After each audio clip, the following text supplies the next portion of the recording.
پتہ ہی نہیں چل رہا تھا کہ بارش کا پانی کہاں، روڈ کہاں اور روڈ میں پڑے گڑھے کہاں۔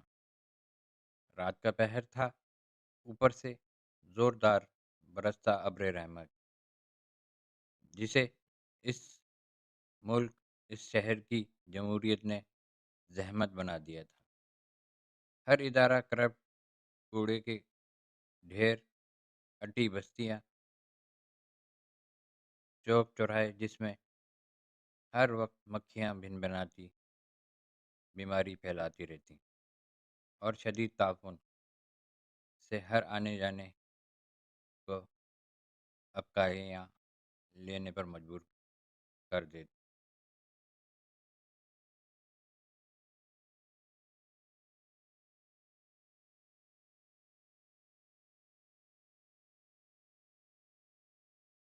لیکن مجال ہے انتظامیہ، حکومت، ارباب اختیار کے کانوں جوں تک رینگ جائے۔ ملک کی معیشت سے لے کر نظام اب بھی بدتر۔ شدید بارش، بادلوں کی گڑگڑاہٹ، بجلی کی کڑک اور چراغ تلے اندھیرا۔ بارش کے پہلے قطرے کے ساتھ ہی بجلی کے فیوز اڑ گئے تھے یا بند کر دیے گئے تھے۔ یہ اللہ جانے، رم جھم رم جھم بارش کی شدت سے سڑکیں، نالے سب زیر آب تھے۔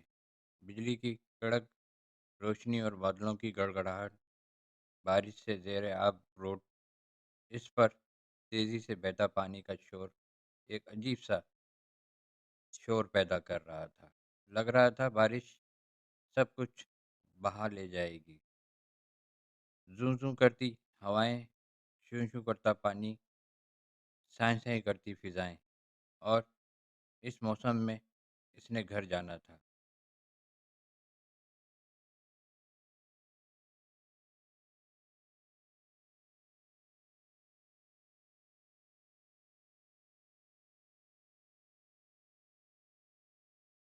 وہ صبح آفس کے لیے گھر سے چھتری لے کر نکلا تھا، کیونکہ اسے موسم کے تیور اچھے نظر نہیں آ رہے تھے۔ کافی عرصے سے کراچی میں بارش نہیں ہوئی تھی۔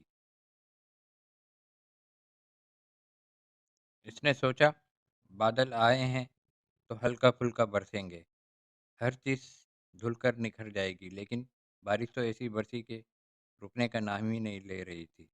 اور اسے اسی برستی بارش میں آفس سے نکلنا تھا کہ آفس میں ملازمین کے قیام و قیام کوئی بندوبست نہیں تھا، نہ انتظام۔ گھر پر بھی سب فکر مند تھے۔ کتنی دفعہ اماں جان کی فکر مند سی آواز اس کے سیل فون پر صرف اسے احتیاط سے نکلنے، احتیاط سے آنے کا کہنے کو اماں جان کی کال کی صورت میں آئی۔ بھیا، باجی اور اس کے بیوی بچے سب ہی فکر مند تھے۔ بابا ذرا خیال سے آئیے گا، دیکھیے ذرا وقت سے نکل جائیے گا، اور دھیان سے آئیے گا، یہ اس کی بیوی تھی۔ بھائی جان بس میں آئیے گا آپ، نہ بائک پر، کریم سے آ جائیے گا، میں آپ کو اوبر کرا دوں۔ یہ اس کی نٹ کھٹ سی بہن مائرہ تھی۔ وہ ساری نصیحتیں پلو میں باندھے گھنٹے بھر سے کھڑا سواری کا انتظار کر رہا تھا، لیکن سواری کیا، یہاں تو دور دور تک آدم تھا نہ آدم ذات۔ کریم اور اوبر کو میسج جا نہیں رہا تھا، یا وہ لے نہیں رہے تھے۔ کھڑے کھڑے ادھر سے ادھر بھاگتے، شڑاب شڑاب پانی میں پینٹ فولڈ کیے، وہ چھتری کھولنا بھی بھول گیا۔ چھتری کھول لینے کے بجائے اس نے اسے بغل میں دبایا۔ اور گٹر پول اور گڑھوں سے بچتا بچاتا پیدل چلتا، اللہ سے دعائیں کرتا کہ اے اللہ کوئی سواری بھیج دے۔ وہ چلتا جا رہا تھا، گھٹنوں گھٹنوں سیوریج ملے پانی میں چلتے منوس خشرات الارض اس کا بلڈ بھی ٹیسٹ کر رہے تھے، اور وہ ان کے حملوں پر ہاتھ سے بری طرح مضروب جگہوں پر ناخنوں سے کھرچ کھرچ کر ان کے حملوں سے متاثرہ جگہ کو کھجاتا بھی جاتا۔ کئی بار اس کا پاؤں لڑکھڑایا، اتنی احتیاط سے چلتے چلتے بھی ایک پاؤں اچانک کسی نیچی جگہ اور دوسرا اپنی جگہ کوئی خشک جگہ نہ، ارد گرد کوئی سہارا، کہ وہ اپنے ایک ان بیلنس پاؤں کو واپس دوسری پاؤں کے برابر لانے کی کوشش کر سکے۔ پھر اللہ تعالیٰ کو رحم آیا اور نہ جانے کہاں سے ایک رکشہ شٹر شٹر کے شور سے چھینٹے اڑاتا گہرے سے پانی میں کشتی کے مانند چلتا اس کے قریب سے گزرا، تو اس نے آؤ دیکھا نہ تاؤ جھٹ سے بھاؤ تاؤ کیے بغیر رکشے میں بیٹھ گیا۔ ایڈمن: 400 لوں گا صاحب۔ 400؟ ارے 100 روپے بنتے ہیں، زیادہ سے زیادہ 150 روپے لے لینا۔ نہ صاحب، دینا ہے تو دو، بیٹھو ورنہ اتر جاؤ۔ وہ بیچارہ چپ کر کے بیٹھ گیا۔ رکشے والے کی ہمدردی اچانک اوت کر آئی۔ روڈ پر ایک شخص کو 400 میں، ایک کو 500 میں بٹھا لیا۔ بارش ہے نا، ساری رات ہونے والی ہے، بیچارے کیسے جاتے؟ وہ اپنے مفاد اور تاجرانہ ذہنیت کو انسانیت کے روپ میں پیش کر کے فرشتہ بن رہا تھا۔ تم رحم کرو اہل زمیں پر، خدا مہرباں ہوگا عرش بری پر۔ اس کا دل چاہا کہ وہ جھٹ سے بولے کہ بھائی یہ کیسی اخلاقیات جو آپ کو 1300 روپے گھنٹہ پڑی۔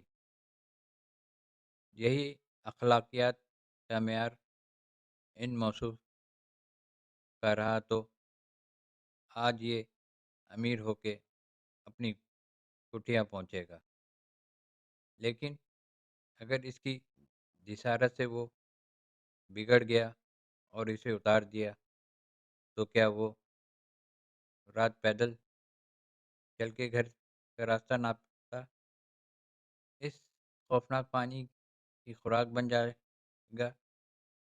پیسہ بچا کر کیا وہ جان ہار دے؟ اسے گوارا ہوگا کہ کل کسی اخبار میں اس کی لاش جو بارش کے پانی سے پھول کر سڑ رہی ہوگی کی تصویر ہو۔ اس نے جھرجھری لی اور جذبات کو زبان دینے کے بجائے لگام دی۔ اس نے ابھی ابھی ایک نجی ادارہ جوائن کیا تھا جس کا دفتر کراسنگ پر تھا۔ وہ 15 سے 20 منٹ میں اپنے گھر سے وہاں پہنچ جاتا، لیکن آج کا سفر کٹ ہی نہیں رہا تھا۔ کتنی دفعہ رکشہ گھر گھر کر کے رکتے رکتے بچا، اور 2 بار تو رکشے کی ہمت ہی تیز بارش کا مقابلہ کرتے جواب دے گئی۔ تو ان تینوں نے گھٹنوں گھٹنوں پانی میں رکشے کو دھکا مار کے چلایا، اور شکر کہ وہ چل گیا۔ بھلا رکشا والوں نے رکشا روڈ پر چلانے کو ڈیزائن کیا تھا۔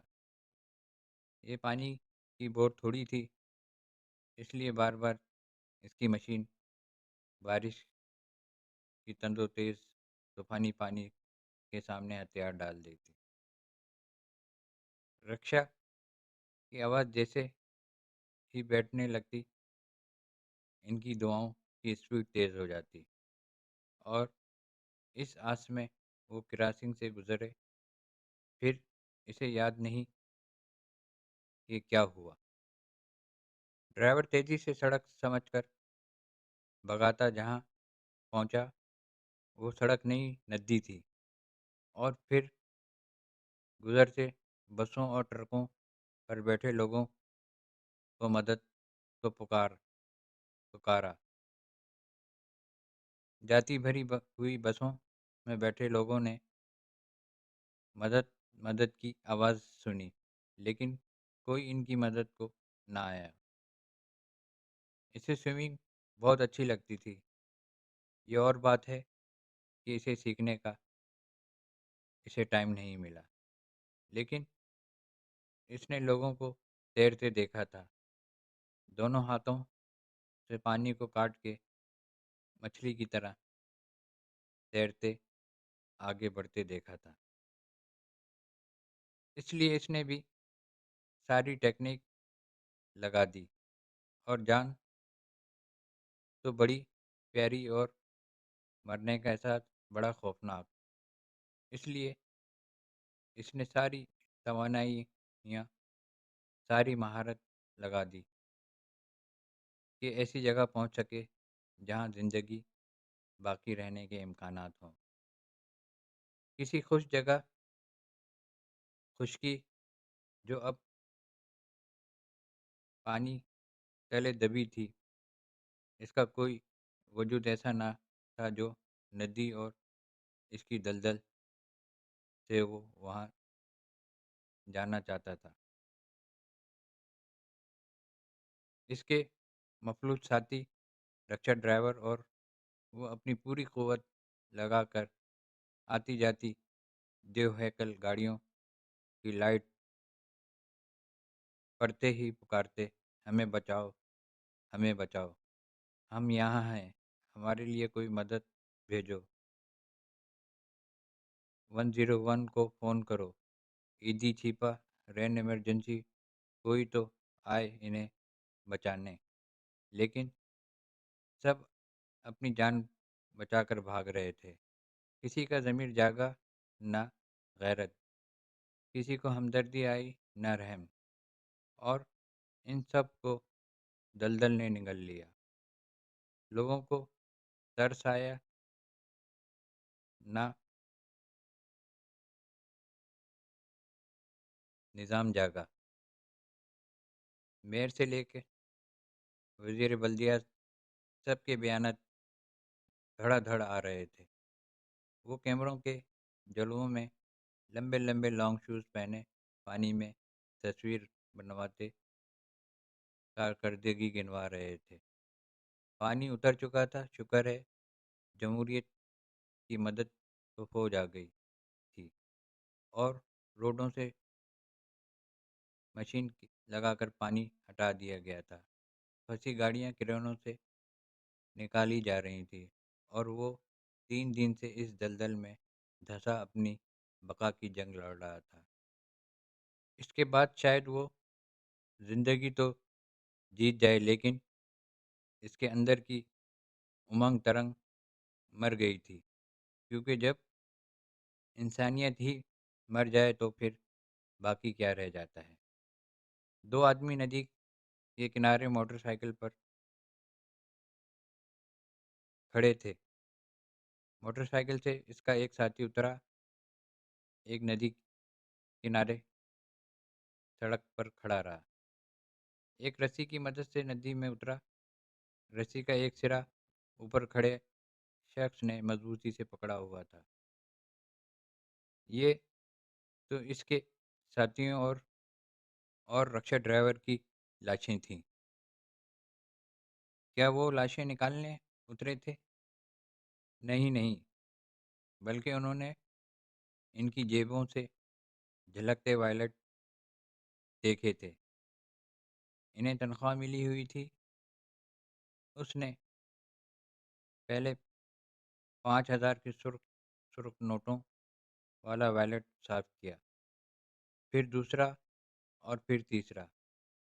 پیسے جیبوں میں ٹھونسے اور رسے کی مدد سے واپس اوپر چلا گیا۔ اس نے بھی انسانی وجود کو اپنے اتنے قریب دیکھ کر نحیف آواز میں مدد کے لیے بلایا تھا، لیکن پیسوں کی چمک نے آنکھیں اتنی اندھی کر دی تھی کہ انہیں وہ نظر نہ آیا۔ ہاں، لاشوں کی جیبوں میں وائلٹ انہیں نظر آ گئے تھے، اور وہ گدھ کی طرح ان پر ہاتھ صاف کر کے یہ جا وہ جا۔ وہ بے دم ہو کر بند ہوتی آنکھوں سے مردہ انسانیت کے زندہ درندہ لاشوں کو دیکھ رہا تھا۔ اس کے بازو ڈھلک گئے، وہ جو زندگی کے لیے 3 دن سے لڑتا رہا، لیکن لگ رہا تھا وہ انسانیت کی اس تذلیل پر آج مر گیا۔ دلدل کے ہاتھوں نہ طوفانی بارش میں، بلکہ مردہ بے حس بے ضمیر معاشرہ کی مردہ انسانیت نے اسے مار دیا۔